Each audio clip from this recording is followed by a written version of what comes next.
Saya mau tanya, sholawat itu wajib atau sunat? Ayo. Kalau ahli fikih bilangnya apa? Sunnah. Sholat sah nggak tanpa sholawat? Berarti wajib. Mengaji fikihnya, fikih apa itu? Fikih Syafi'i apa Syafi'i itu? Ya, dalam fikih Imam Syafi'i, sholat tidak sah jika tidak ditutup dengan sholawat. Kenapa? Sholawat antum itu pasti nggak khusyuk. Tapi kalau ditutup sholawat Allah terima.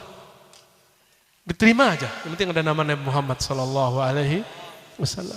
Mau sholawat yang diterima. Mau sholat yang diterima. Sholawat yang banyak. Saya pastikan tadi sholat isya'nya hanya 0,0 sekian yang khusyuk. Selebihnya kusut. Ya. Minal khasyi'in, enggak. Minal kusutiyin. Kalau itu saya yakin. Yang ngomong bukan saya, Abdullah bin Amr, kata beliau dalam hadis Tirmizi. Sebelum akhir zaman berakhir, sebelum kiamat berdiri, yang pertama Allah cabut adalah al-khusyuk. Khusyuk, sehingga engkau masuk masjid tidak melihat lagi ada orang khusyuk.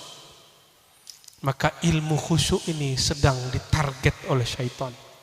Dan orang-orang bertubuh manusia tapi batinnya batin syaitan. Ilmu zikir yang mengajarkan khusyuk sedang mereka target, Pak. Maka mereka bid'ahkan, mereka syirikkan. Itu syaitan senang. Muslim mensyirikkan muslim, girangnya setan itu. Dan hari ini terjadi, muslim membid'ahkan muslim, senang setan. Muslim menyesatkan sesama muslim, senangnya setan. Antum mau nyenangin setan atau nyenangin Nabi Muhammad sallallahu alaihi wasallam? Nabi berdoa, ya Allah, la taj'al ummati yadribu ba'duhum ba'd. Ya Allah, jangan jadikan umatku saling pukul, memukul, saling pecah belah satu sama lain. Itu minta Nabi Muhammad SAW. Tapi Sayyidina Jibril, karena beliau membawakan ayat dari Lauh Mahfuz ke bumi, hafal 3 ayat, minimal 3 ayat, bahwa Allah tidak menghendaki persatuan, Allah menghendaki ikhtilaf. Walau syaa Allah la ja'alakum ummatan wahidah.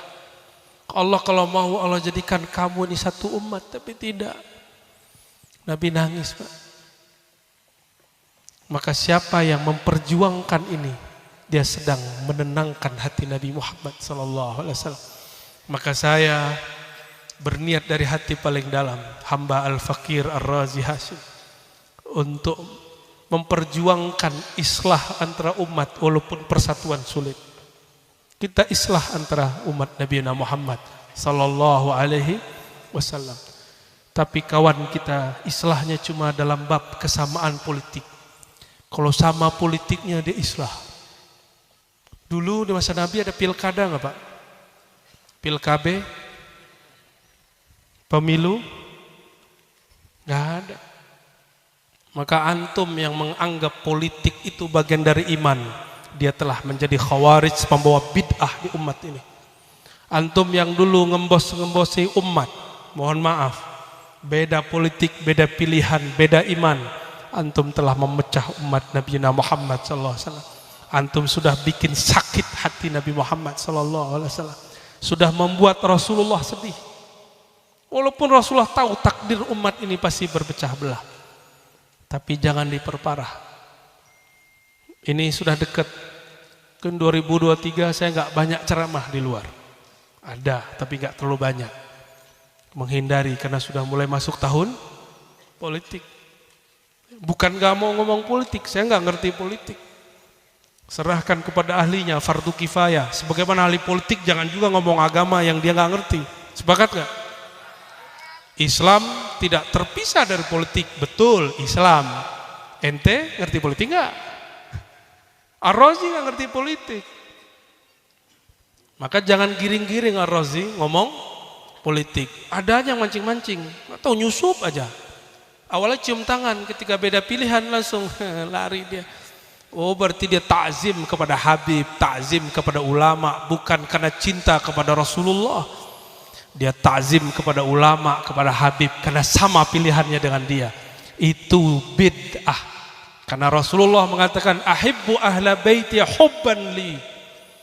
Kalau engkau cinta kepada ahlu bait, cintailah mereka karena cinta kepadaku. Di zaman partai belum ada. Di zaman pilkada, pilkabe, pemilu dan hati pilu belum ada. Di zaman itu Rasulullah mengatakan cintai ahlu baitku karena cinta kepadaku. Ahlu bait Rasulullah ada dua. Ahlu bait nasab, itu habaib, sayyid. Ada ahlu bait ruhiyah, itulah para ulama. Maka habib, sayyid, kalau dia tidak belajar keilmuan ma'rifatullah, dia hanya mulia satu sisi, tidak mulia dua sisi. Tapi kalau habib belajar agama dengan baik, maka dia ada dua nur dalam dirinya, nur nasabnya dan nur kolbunya. Jadi serius gini ya. Padahal saya ini nggak yakin bisa ngomong malam ini. Ini masih radang. Hampir setiap malam kita berbicara tentang Nabi Muhammad SAW. Dan raditu billahi robba, saya ridha. Biar suara ini sakit, saya tetap akan membicarakan Nabi Muhammad SAW. Rasulullah, ini saya sampaikan hadisnya waktu saya lupa di Kalimantan atau di mana. Hadis Imam Ahmad. Nabi melihat dari jendela, melihat ke dalam masjid. Ternyata dalam masjid sahabat-sahabat sedang memuji Rasulullah sembari benari. Kata kawan, main terbangan di masjid bid'ah. Waduh, bid'ah. Di hadis Nabi, sahabat main tari pedang dalam masjid. Dan Nabi membiarkannya. Malah Nabi nanya, mereka baca apa itu kok koman kamit? Lalu para sahabat mengatakan, itu orang Habasyah wahai Rasulullah, mereka berdendang Muhammadun abdun saleh. Muhammad adalah hamba yang saleh. Itu didendangkan, diulang, Muhammadun abdun salihun Muhammad. Begitu terus diulang-ulang. Nabi pura-pura nanya, Pak, itu mereka baca apa? Nabi ngomong, hai bid'ah lu, kullu bid'atin dalalah, kullu bid'atin. Gak ada begitu Rasulullah SAW. Gak ada begitu. Kalau Nabi dakwah begitu, gak mungkin orang Madinah terima Rasulullah SAW. Maka siapapun yang sedang berhijrah mengislah dirinya, saya yakin antum punya cara mencintai Rasulullah. Udahlah gak usah ikut maulid kayak kita yang ahli bid'ah ini ya gak? Ya udah antum ambil aja akhlak karimah Rasulullah sallallahu alaihi wasallam. Ya. Tuh kan jadi ngomong bid'ah. Ada yang seneng kayak ini. Ada yang terbantu ya. Aneh nggak bantu antum kok. Bantu dong. Rasulullah sallallahu alaihi wasallam bawa risalah syariat itu adalah rukhsah keringanan. Jadi bukan itu beban. Jadi tar malam, bukan tar malam ya, tar subuh lah ya. Subuh jangan lagi beban. Itu hadiah dari Allah Subhanahu wa taala. Nanti ini mau kasih tahu nggak masa depan. Ini bukan ramalan ini. Ini setelah kematian. Setelah kematian masuk alam mahsyar, itu ada sekelompok orang terlihat di ufuk bagian sana, diikat pakai tali, lalu dipaksa dibawa oleh malaikat rahmat. Bertanyalah Rasulullah, itu siapa ya Allah? Itu umatmu yang dulu dipaksa sholat, dipaksa masuk surga. Jadi mereka bingung, kita mau dibawa kemana nih malaikat rahmat? Kok malaikat kasar amat sih? Malaikatnya senyum aja, udah tenang, diam, uskut ente. Dibawa, tahu-tahu sudah antri depan pintu surga. Maka sholat yang dikatakan wajib itu bukan untuk kita, bukan untuk Allah juga. Bukan untuk di sini maksudnya. Tapi untuk nasib maka jangan jadikan amalan-amalan akhirat untuk sekedar keperluan duniawi. Apa kata Nabi maklum kepada Rasulullah? Inni khabba'tu da'wati. Aku menyimpan doaku. Nabi Adam simpan enggak doanya? Enggak. Nabi Nuh pakai doa yang disebut Al-Ismul A'zam. Diangkat doa, turunlah hujan, tidak berhenti berhari-hari. Hancurlah orang-orang yang tenggelam, matilah semua orang kecuali yang naik kapalnya. Nabi Nuh mengatakan, ya Allah, ini umatku 950 tahun aku berdakwah, mereka cuek aja, malah dieein ininya, kapalnya. Gimana kira-kira Ustaz? Kalau masjid, musola, pesantren kita dieein orang, kita bakar kali rumahnya ya. Nabi Nuh 900 tahun lebih gak pernah bakar siapapun. Justru sebaliknya, mereka kasih air. Tapi kebanyakan airnya air hujan. Apa kata beliau? Ya Allah, jika mereka punya keturunan pasti kafir. Disinilah Nabi Nuh kena. 2 kenanya. Untuk seorang mukmin itu biasa, enggak dosa. Tapi untuk seorang nabi ini menunjukkan tidak sempurnanya kenabian para nabi kecuali Nabi Muhammad sallallahu alaihi wasallam. Coba lihat Nabi Muhammad waktu dilempar lebih dahsyat. Nabi Nuh hanya dilempar kapalnya. Nabi Muhammad dilempar mukanya, wajahnya, mengalirlah darah.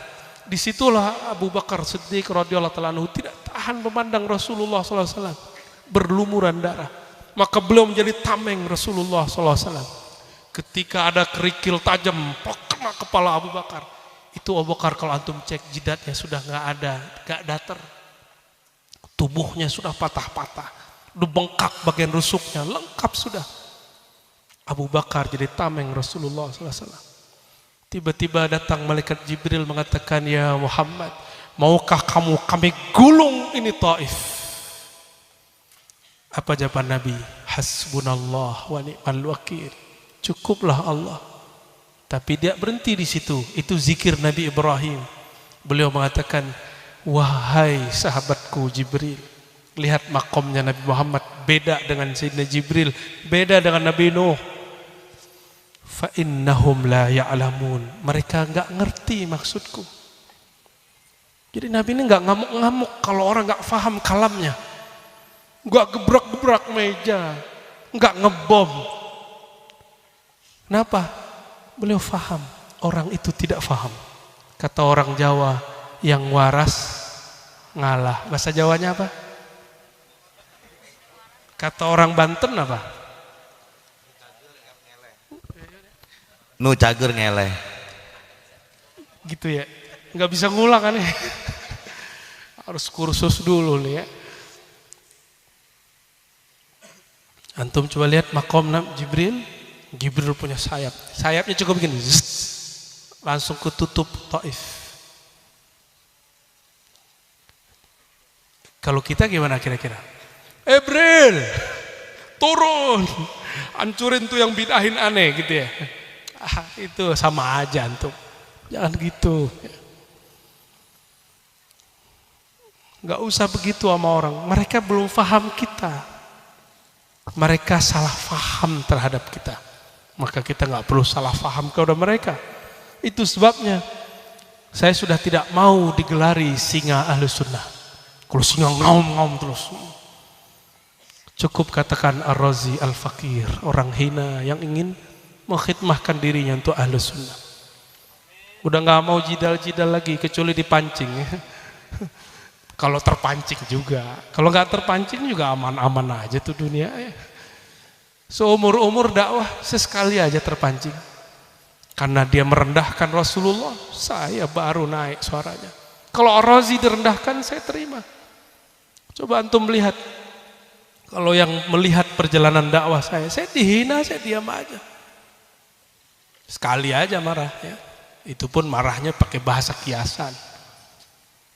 Nggak ada. Saya lagi belajar mengikuti akhlak Nabi Muhammad SAW. Mungkin Ar-Razi belum berhasil dulu, semoga ke depan lebih berhasil lagi. Semoga yang hadir juga berhasil, amin. Kalau begitu ntar mungkin tengkar gak sama bininya sama lakinya? Nggak mungkin kalau Nur Muhammad sudah berdiri di dalam kolbu, nggak mungkin. Ngalah paling, ngalah aja. Karena orang ngalah itu Nur Muhammadnya terang. Nur Muhammadnya terang. Siapa yang ngajarin ngalah? Nabi Muhammad SAW. Ngalah untuk menang. Karena orang yang ngalah itu kekuatannya banyak. Orang yang suka marah-marah, energinya habis sebelum saatnya berjuang. Imam Mahdinya belum nongol kok. Ya, antum udah pengen perang aja ya. Tenang ya. Kita ini nggak ada yang takut jihad. Kita ini semua ingin jihad mati fisabilillah. Kalau ada perang fisabilillah hari ini saya yang paling pertama maju insya Allah. Tapi yang sesuai dengan hukum syariat. Bukan hukum syahwat. Pengen menikahi 72 bidadari. Itu hukum syahwat namanya. Kita percaya hadis itu. Tapi bukan begitu caranya. Ya. Allahumma sholli ala Muhammad. Kita tadi lagi bahas apa? Yang bahasa Sunda tadi apa? Sing waras nutager ngeleh. Ya, bisa juga kan? Nabi Muhammad, lihat makom Sayyidina Jibril. Coba ini bisik-bisik kita sesama manusia. Ternyata malaikat itu suka emosi. Tuh? Enggak, semoga mereka enggak denger ya. Itu buktinya dalil kuat bahwa malaikat itu emosi. Lebih penyabar siapa? Tubuhnya tidak sebesar malaikat. Tubuhnya tubuh Sayyidina Muhammad, anak Abdullah. Tapi nur di dalamnya itu yang disebut Muhammad Nurullah. Maka Muhammad, kajian Nur Muhammad yang dulu dibahas orang, Nur Muhammad sebelum ada alam ini, itulah yang kemudian Allah kasih wadah bernama Muhammad bin Abdullah. Nggak boleh dibeda-bedakan sosok ini, dua-duanya sama. Udah mulai sadar makom Nabi Muhammad? Coba yang jadi khalifah malaikat Jibril. Bentar-bentar bom bumi ya. Ya, jadi bumi ini akan hancur bukan karena dijaga, tapi karena malaikat ngamuk-ngamuk mulu. Sorry nih malaikat Jibril ya. Ini kita lagi muji Nabi kita ya. Ya, Nabi ente juga Jibril. Kan rahmatil alamin, rahmat bagi semua. Di situ Jibril juga belajar kepada Nabi Muhammad sallallahu alaihi wasallam. Makanya Jibril setelah itu tidak pernah lagi menawarkan kemarahan. Sampai akhir zaman Imam Mahdi turun. Baru dia turun lagi menawarkan itu. Tapi malaikat Jibril setiap bulan, bahkan mungkin setiap tahun turun. Tanazzalul malaikati warruh. Lain dengan Nabi Nuh. Nabi Nuh mengatakan, ya Allah, jika mereka punya anak, anaknya pasti kafir. Nabi Muhammad ngomong apa? Ya Allah, mereka tidak ngerti aku. Semoga keturunannya mengerti siapa aku, sehingga beriman kepadaku. Beda. Umur Nabi Muhammad hanya 63. Umur Nabi Nuh 950 tahun. Maka umur 60 itu sama dengan 1000 tahun. Bayangkan jika umur Nabi Muhammad 1000 tahun. Mungkin dakwah ke planet Mars kali ya. Allahumma sholli ala Sayyidina Muhammad. Itu Nabi kita. Maka siapapun yang cinta kepadanya, ambil akhlak ini yang disebut tadi uswatun. Antum mungkin gak sanggup ngambil sholatnya, udah ambil uswatun hasanahnya. Dia sebagai Rasulullah, orang yang berakhlak. Berarti Nabi Nuh ini ditulis di Quran seorang nabi. Nabi gak berdosa, benar gak? Dan Nabi gak salah. Dan ditulis dalam surat Nuh bahwa beliau mendoakan umatnya. Berarti itu boleh toh? Boleh gak tuh? Boleh, kan ada di Quran. Ada di Quran bahwa Nabi melakukannya. Mungkinkah Nabi melakukan sesuatu yang tidak boleh? Mungkin nggak? Nggak mungkin. Berarti itu boleh dan itu normal. Kalau udah kesel, keluarlah kutuk-kutuk sumpah serapah. Ada seorang wali makan di rumah makan, diejek sama yang punya. Kesel dia. Sial kalian, kebakar itu rumah makan. Tapi si wali nyesel kemudian. Ya Allah, kenapa aku berbicara seperti itu? Itu baru Nur Muhammad ada dalam kolbunya. Tes keramat namanya itu. Ya. Tapi kalau antum yang ngomong kayaknya nggak laku deh. Kita nggak dihargai dikit, tersinggung. Ar-Razi masih begitu Pak. Maka saya malu. Saya ulang-ulang cerita ini supaya ini menjadi akhlak kita semua. Apalagi yang berbicara ini. Nabi Muhammad sallallahu alaihi wasallam ketika beliau mengatakan, ya Allah, mereka tidak ngerti siapa aku. Berarti Nabi Muhammad itu tidak pernah menghukumi orang seperti dirinya. Nabi selalu membawakan perasaan dirinya ke orang lain. Oh, itu yang dia rasakannya. Kita enggak ya? Wajar kita bukan Nabi Muhammad ya, sallallahu alaihi wasallam. Laqad kana lakum fi Rasulillahi uswatun hasanah.